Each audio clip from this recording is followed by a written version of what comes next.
Hello and welcome to the latest edition of Classeek 15. I'm Charlotte Gardner, and my guest this week is one of the most respected names in artist representation, and now also a Classeek ambassador, the founder and director of Impresariat Simmenauer, Sonia Simmenauer. And I don't think it's over-egging it to describe Sonia as a luminary figure in her field.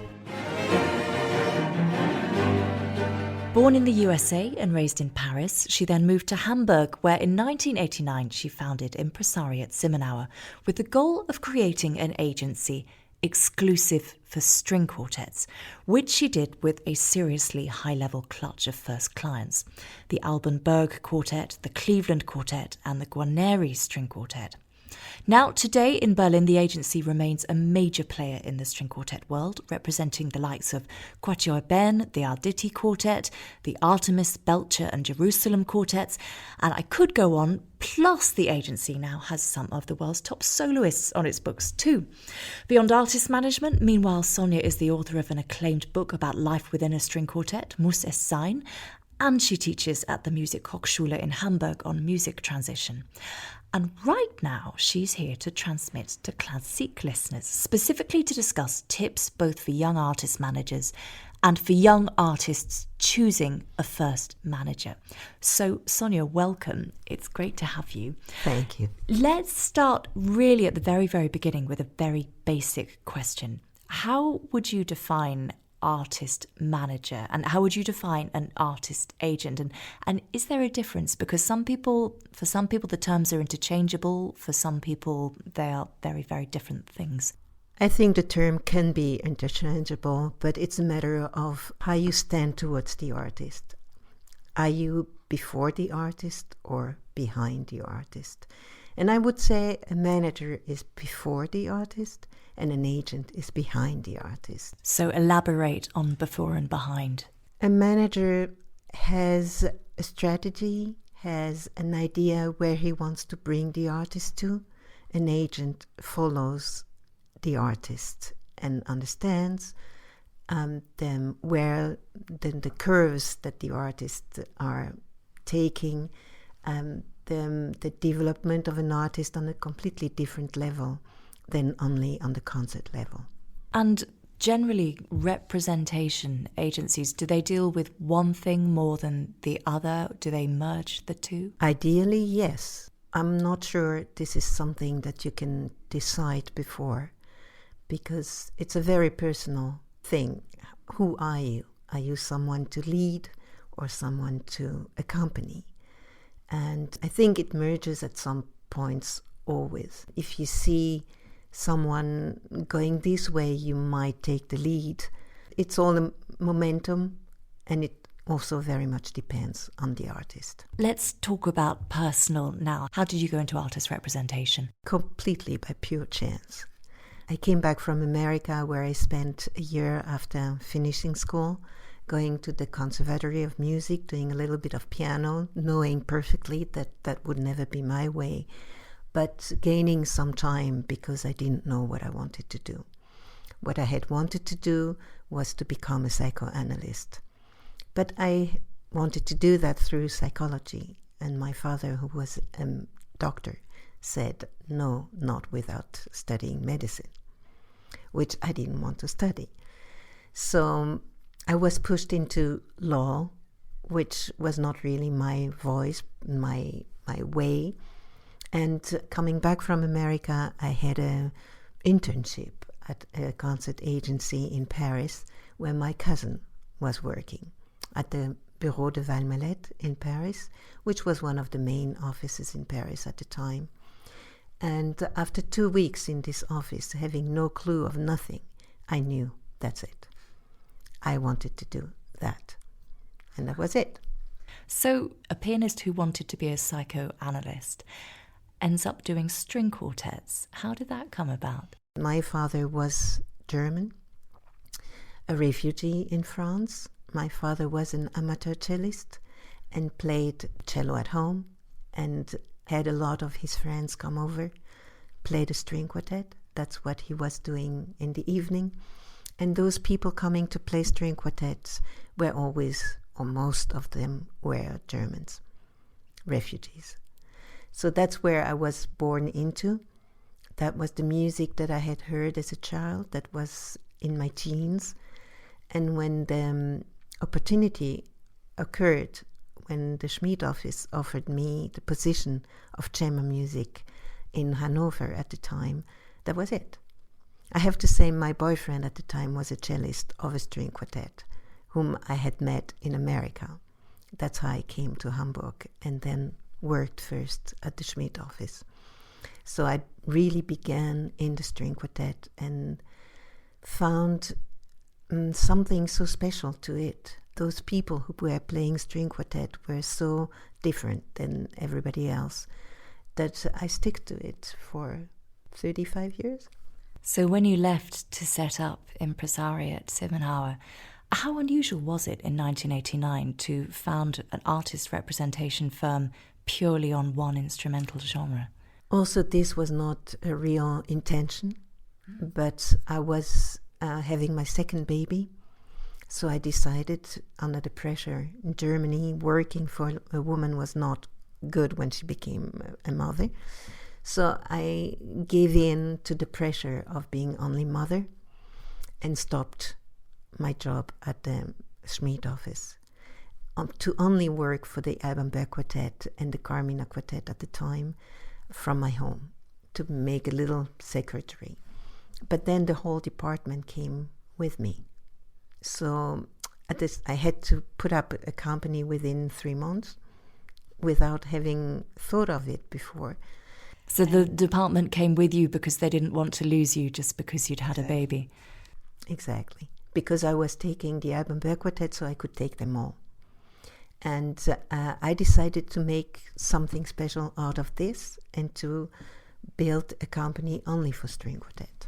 Let's talk about advice you would give to somebody who is considering setting up a management, an agency of their own. I mean, to begin with, is it even an area of the music industry that is viable at the moment? We all know that this was one of the areas of classical music that was most hit when COVID struck. Everybody contracted. Is there even any point to setting up anew? Well, yes, because that's what we need most. We need managers. We need young managers or agents. We need artist representatives because we miss them a lot.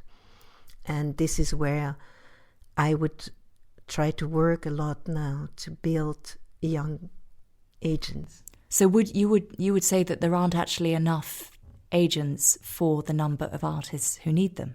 Yes. There is a need for going between artists and organizers.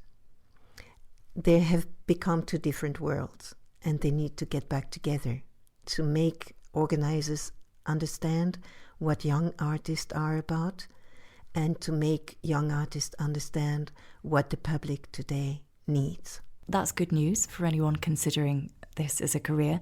How do you get started then? How do you find your first clients? Who should they be? And what should be your aim when picking them? I don't think that you can just set up an agency. I think you can only set up an agency by having worked in an agency and having learned in an agency. You need to learn, but you can't learn dry.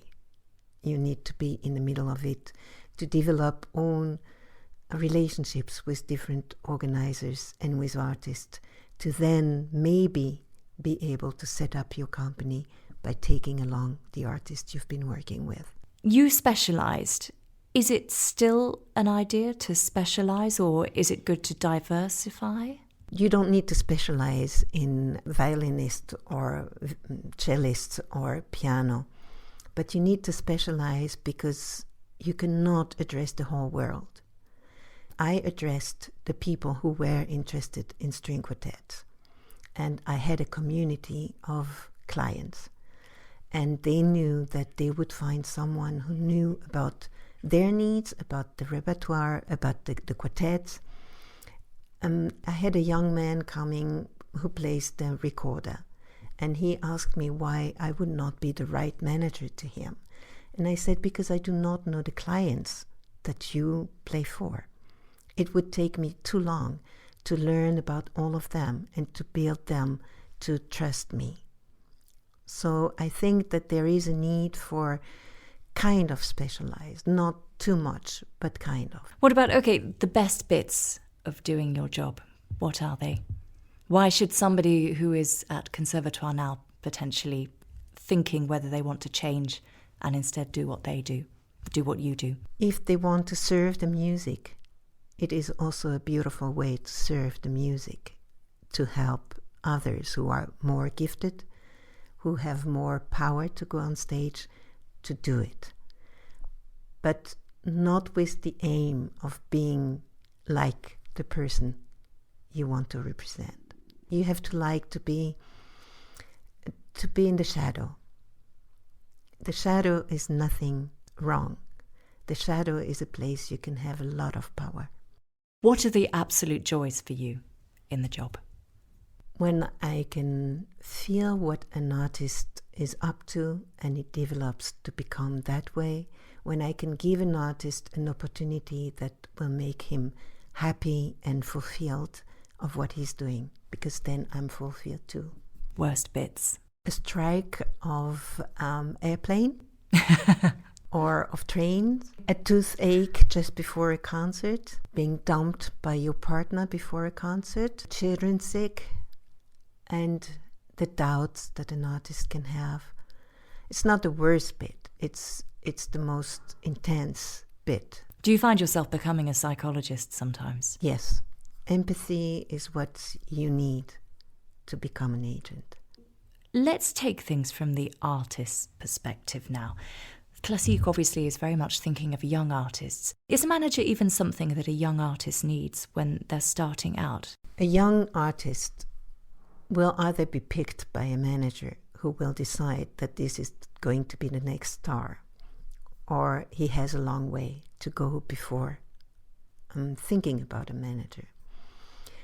And an artist will know when to get a manager or when to try to get a manager, because he cannot cope anymore with the demand.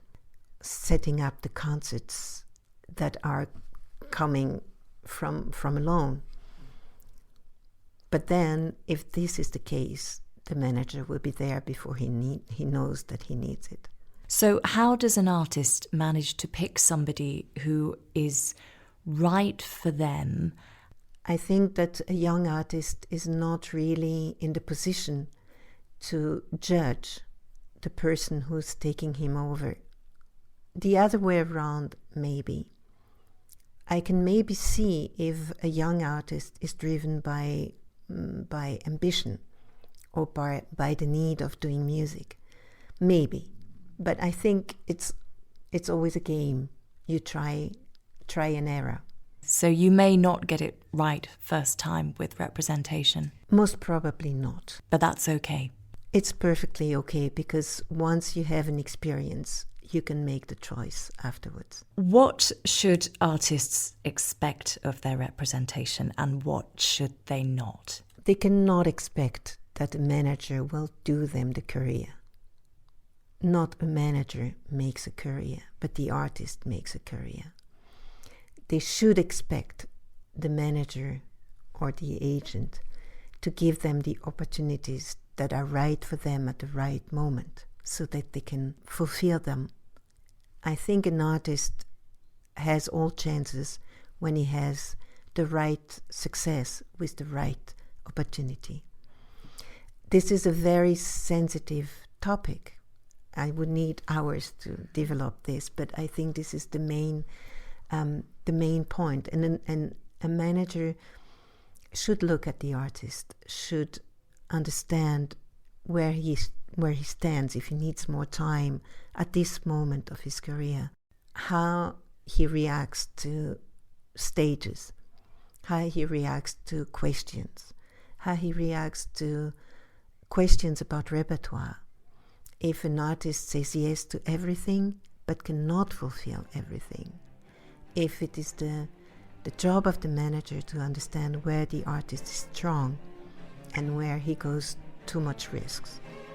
Well, Sonia, thank you very much indeed. A pleasure talking to you, all the artists that have grown together with you over the years. And welcome to the Classeek family as well as an ambassador. Thank you. Very exciting. Thank you.